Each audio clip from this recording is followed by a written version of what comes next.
तर सांगली आणि बारामतीतली ही दृश्य राजेंद्र पवार आणि रोहित पवार हे देखील मतदान केंद्रावर पोहोचलेले आहेत। मतदान करण्यासाठी काही वेळापूर्वीच त्यांनी माध्यमांना प्रतिक्रिया देताना बारामतीमध्ये काल बारामती मतदारसंघामध्ये पैसे वाटल्याचा आरोप करण्यात आलेला होता। याबद्दल देखील अधिक स्पष्टीकरण दिलेलं होतं।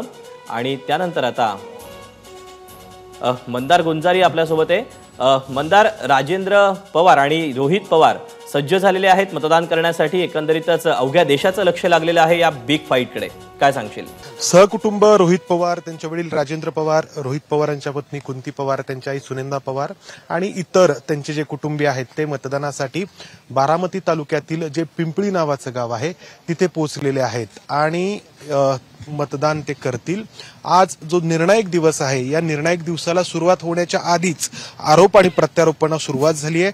रोहित पवारांनी मध्यरात्रीच ट्विटरवरती व्हिडिओ काही शेअर केलेले आहेत ज्यामध्ये भोर तालुक्यामध्ये आणि बारामती शहरामध्ये पैसे वाटत असल्याचा आरोप त्यांनी केला आहे। तर दुसरीकडे हे जे आरोप आहेत ते रडीचा डाव आहे असं प्रत्युत्तर अजित पवार यांच्या बाजूकडून देण्यात येत आहे। आपण पाहतो आहोत या पिंपळी गावातील जिल्हा परिषदेच्या शाळेमध्ये जे मतदान केंद्र आहे त्या मतदान केंद्रामध्ये एक एक करून मतदानाचा हक्क बजावण्यात येतोय। रोहित पवार आतमध्ये आहेत मतदानासाठी, त्यांच्या पत्नी आहेत कुंती पवार आणि एकामागोमाग एक पवार कुटुंबीय जे आहेत ते आतमध्ये जाऊन मतदान करतायत। थोड्याच वेळामध्ये उपमुख्यमंत्री अजित पवार यांचं काटेवाडीमध्ये मतदान होणार आहे झालेलं आहे आणि त्यानंतर शरद पवार हे माळेगावमध्ये त्यांचा मतदानाचा अधिकार बजावणार आहेत आणि त्यानंतर 9:30 पावणे 10च्या दरम्यान सुप्रिया सुळे त्यांच्या मतदानाचा अधिकार बजावणार आहेत। तर हे सगळे पवार कुटुंबीय वेगवेगळ्या मतदान केंद्रांवरती जाऊन त्यांचा मतदानाचा अधिकार बजावणार आहेत। आतापर्यंत म्हणजे 1967 पासून बारामतीच्या सगळ्या निवडणुका या एकतर्फी झाल्या।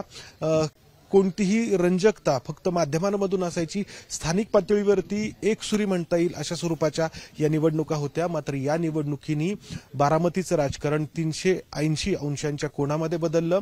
अतिशय चुरशीची लढत या ठिकाणी आहे। आपण पाहतो आहोत संपूर्ण देशाचं लक्ष या ठिकाणी लागलेलं आहे सुनेत्रा पवार विरुद्ध सुप्रिया सुळे यांच्या लढतीकडे आणि या लढतीचा आजचा हा निर्णायक दिवस आणि या निर्णायक दिवसाची सुरुवात हे पवार कुटुंबीय सकाळी लवकर मतदानाने करत आहेत। खरं तर एकत्र या ठिकाणी फोटो शेअर केले जायचे पवार कुटुंबियांकडून मतदान करतानाचे, मात्र दोन उभे भाग पडलेले आहेत पवार कुटुंबियांमध्ये आणि त्याचं प्रतिबिंब इथल्या राजकारणात देखील पाहायला मिळालेलं आहे।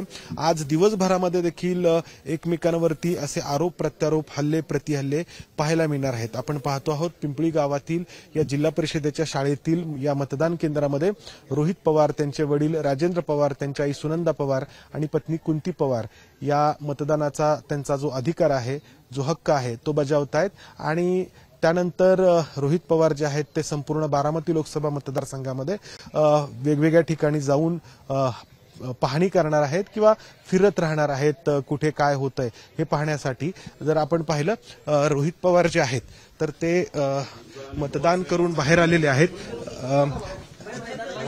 तर रोहित दादा, या निर्णायक दिवसाची सुरुवात होण्याआधीच तुम्ही आरोप केले की Z+ सुरक्षा असलेल्या गाडींमधून पैसे वाटले जात आहेत, तर ही सुरक्षा नक्की कोणाला आहे? ही सुरक्षा पैसा वाटण्यासाठी आहे असं कुठेतरी जाणवायला लागलेलं आहे। म्हणजे एक तर थ्रेट कुठेही नव्हता, कुठेही आता ते स्वतःच जाऊन, म्हणजे जर माझ्या बंधूंना दिली चांगली गोष्ट आहे, मी आधी म्हणलो अजून वाढवायला पाहिजे, पण ते स्वतःच जाऊन जर गुंडाला भेटत असतील आणि स्वतः जाऊन भेटून सुद्धा त्यांना जर झेड सिक्युरिटी मिळत असेल तर त्याला अर्थ नाही ना। मग आता इलेक्शनच्या तोंडावरच तुम्हाला का झेड सिक्युरिटी मिळते हे सगळं कुठे ते बघावं लागेल। आता आत पण जर तुम्ही फरक बघितला, आता आमचे सगळे जे बूथ एजंट्स आहेत यंग आहेत, पवार साहेबांबरोबर यंग मुलं राहिलेली आहेत, त्यांचे लाभार्थी आहेत, ते सर्व पलीकडे गेलेले। म्हणजे अजितदादांनी काय केलं, वेळेवर म्हणजे एक तर पत्नीला काकींना दिलं ठीक आहे, पण 6 महिने आधी निर्णय घेऊन अख्खी यंत्रणा घेऊन दादा गेले आणि ती यंत्रणा कोणासाठी वापरली तर पत्नीसाठी वापरली। म्हणजे इतकं प्लॅनिंग दादांनी तिथे केलं। पण ठीक आहे, आमचा साहेबांचा विश्वास सामान्य कार्यकर्ते आणि पब्लिकवर आहे। रोहित दादा, तुम्हाला असं म्हणायचं की पार्थ पवार Z+ सुरक्षेच्या माध्यमातून पैसे वाटतायत? नाही, पार्थ त्याच्यामध्ये त्या गाडीमध्ये असेल पुढे मागे असेल असं नाही. फक्त ज्या गाड्या असतात, ज्या सिक्युरिटी असते आणि ते काय असतं त्याला कुणी अडवत नसतं, काही नसतं. तर आता ती लोकांची चर्चा आहे, कारण एवढा मोठ्या प्रमाणात पैसा जर वाटला जात असेल, तुम्ही बघा ना, एका गावामध्ये जर 2,500 तिथं 100 मतं घ्यायची झाली तरी ते 25 लाख रुपये होतात. म्हणजे एका गावामध्ये 25 लाख असे तसे 2400 गावं आहेत. म्हणजे आकडा काढायला गेलं तर म्हणजे किती 200 कोटी का 2,000 कोटी. आता लोक म्हणतात 70,000 कोटी खर्च केला तरी काही फरक पडणार नाही. लोकांनी ठरवलंय की सुप्रियाताईंच्या पाठीमागे उभं राहायचं. आता अजितदादाही बोलतायत तिकडे आणि ते म्हणतायत की हा केविलवाना प्रयत्न आहे, काही व्हिडिओ शेअर करून जो काही तुमच्याकडून झालेला आहे आणि रडीचा डाव आहे, अशा स्वरूपाचं वक्तव्य त्यांनी केलेलं आहे. अजितदादांना म्हणून तुम्ही तर रडीचा डाव खेळताय. आता भाषणामध्ये बोलताय कोण माझा कार्यकर्ता ज्याने मटकं फोडलं हे मला माहित नाही आणि हेलिकॉप्टरमध्ये घेऊन फिरतायत त्याला. आणि तुम्हाला चिकू पाटील माहित नाही कोण आहे, त्याला तुम्ही त्यांच्या पत्नीला जिल्हा परिषद सदस्य केलंय आणि भाषणात बोलताय की मला माहित नाही. त्याच्याच बरोबर आता तुम्हाला दादा आम्ही फोटो पाठवलेत जे सुनील शेळकेंचे नातेवाईक आहेत, त्यांचे कार्यकर्ते आहेत, ते तरी तुम्ही बघा. केविलवाला प्रयत्न तुम्ही कशाला करताय?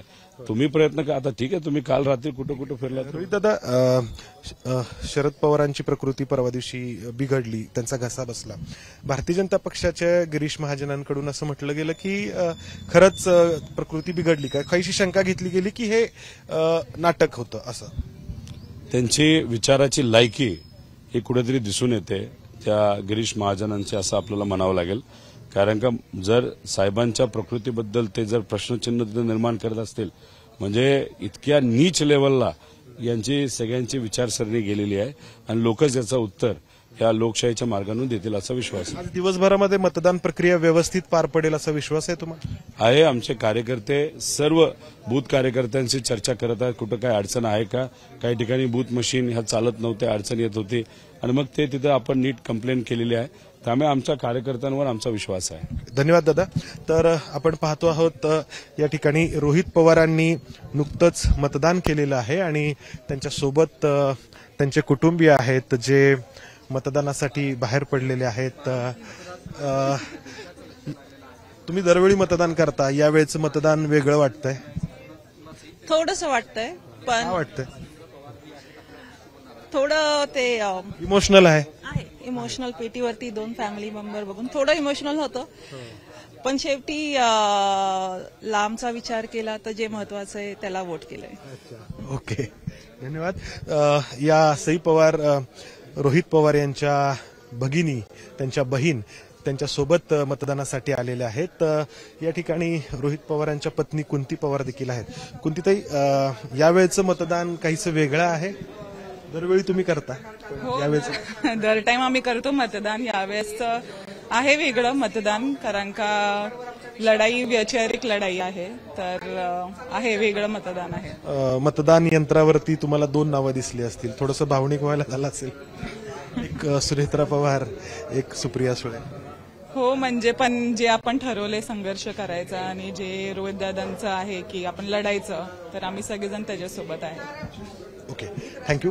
तर आपण पाहतो आहोत या ठिकाणी संपूर्ण रोहित पवारांचं, राजेंद्र पवारांचं कुटुंब जे आहे ते मतदान करून बाहेर पडत आहे आणि आतापर्यंत फक्त पवार आणि पवारच 1967 पासून या बारामतीचे लोकप्रतिनिधी राहिलेले आहेत. किंबहुना बारामतीकरांनी पवारांची निवड 1967 पासून केलेली आहे. परंतु आता बारामतीकरांना 2 पवारांपैकी एका पवारांची निवड करायची आहे आणि त्यासाठीचा आजचा हा निर्णायक दिवस आहे. राजेंद्र पवार आहेत, त्याचबरोबर सुनंदा पवार आहेत. सुनंदाताई, दरवेळी मतदान करता, यावेळी मतदान करताना काही वेगळं वाटलं तुम्हाला जेव्हा मतदान यंत्रासमोर गेला? वेगळं असं काही वाटलं नाही खरं. फक्त काल रात्रभर ज्या काही घटना घडत होत्या परिसरामध्ये आणि इतर गावांमध्ये, त्याचे काही फोटोज आणि काही गोष्टी कानावर येत होत्या आणि फोटो येत होते. लोक अस्वस्थ होत होती, आमची लोक. पण हरकत नाही, लोकशाहीवरती या आमच्या सर्व महाराष्ट्रातल्या जनतेचा विश्वास आहे. ही निवडणूक जनतेने हातात घेतलेली आहे, त्यामुळे सगळं चांगलं होईल आणि चांगले रिझल्ट लागतील. फक्त शांततेच्या वातावरणात आणि सनदशीर मार्गाने ही मतदानाची प्रक्रिया संध्याकाळपर्यंत पार पडावी एवढीच मला अपेक्षा आहे. थँक्यू. तर आपण पाहतो आहोत सुनंदा पवार यांनी मतदान केलेलं आहे. बारामती तालुक्यातील पिंपळी या गावामध्ये या सर्व कुटुंबाचं मतदान जे आहे ते पार पडलेलं आहे आणि आज दिवसभर जी मतदान प्रक्रिया होणार आहे ती शांततेत पार पडावी अशी अपेक्षा सुनंदा पवारांनी व्यक्त केली आहे. कारण त्यांचे चिरंजीव रोहित पवार यांनी मध्यरात्रीच काही व्हिडिओ शेअर केलेत आणि मतदानाच्या आधीच काही गैरप्रकार होत आहेत असा आरोप त्यांनी केलाय. अर्थातच अजित पवार यांनी या आरोपांना प्रत्युत्तर दिलंय. हा आरोप आणि प्रत्युत्तराचा खेळ आज दिवसभर बारामतीत पाहायला मिळणार आहे. कॅमेरामन अमोल गवाळे मंदार गोंजारी, एबीपी माझा, बारामती. एबीपी माझा, उघडा डोळे बघा नीट.